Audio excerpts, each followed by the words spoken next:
For 3 years after the scandal that captured the nation's capital in 1972, the American people were sitting and waiting for Nixon to tell the truth about his involvement in the Watergate scandal. His admission that he let down the American people was finally admitted in the interviews between David Frost and Richard Nixon, ultimately giving the citizens of America a small admission of guilt. The interviews were with the hope of Nixon's trial that he never received because of the pardon issued by then-President Gerald Ford. The movie Frost/Nixon was written by Peter Morgan and includes major actors such as Frank Langella, Michael Sheen, and Kevin Bacon. The movie Frost/Nixon has countless historical influences. However, it also includes numerous misinterpretations of history. The movie takes many parts of history into consideration. However, there are also some major events that were slightly different than what happened in history. The night before the infamous Watergate scandal interviews, Nixon calls Frost and tries to psych him out. The phone call between them occurs because Richard Nixon is drunk. This whole entire phone call never happened in real life.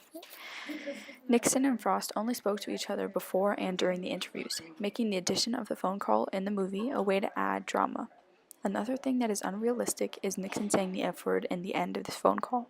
To make this video family appropriate, I am not going to include it, so to see it, you just have to watch the movie yourself. Although there are many accounts of Nixon saying other curse words, his chief of staff, Jack Brennan, never heard Nixon use the F word, making this portrayal of Nixon inaccurate. Peter Morgan makes the relationship between Frost and Nixon as one of a challenge, as shown in the video clip. You know, it's a funny thing that I've never been challenged to a duel before. I guess that's what this is. Yeah, well, not really. Of course it is. And I like that. No holds barred, eh? No holds barred. He makes their relationship almost David and Goliath-like because the good guy, in this movie Frost, always wins. But in real life, they both depended on the other in the interviews to boost their reputation, so they were not mean to each other. They depended on each other to make this popular, so they had at least a small amount of respect for their counterpart. Finally, in the movie during the last interview about the Watergate scandal, Frost and Nixon take a break during the filming. In the movie, this break occurs because Jack Brennan makes them stop as he is afraid Nixon is going to admit something that he is not yet ready to admit. However, in history, that break occurs because Frost misread a cue card that read, "Let him talk," but he thought it said, "Let us talk." Therefore, the reason there was a break in the interviews was different between history and in the movie.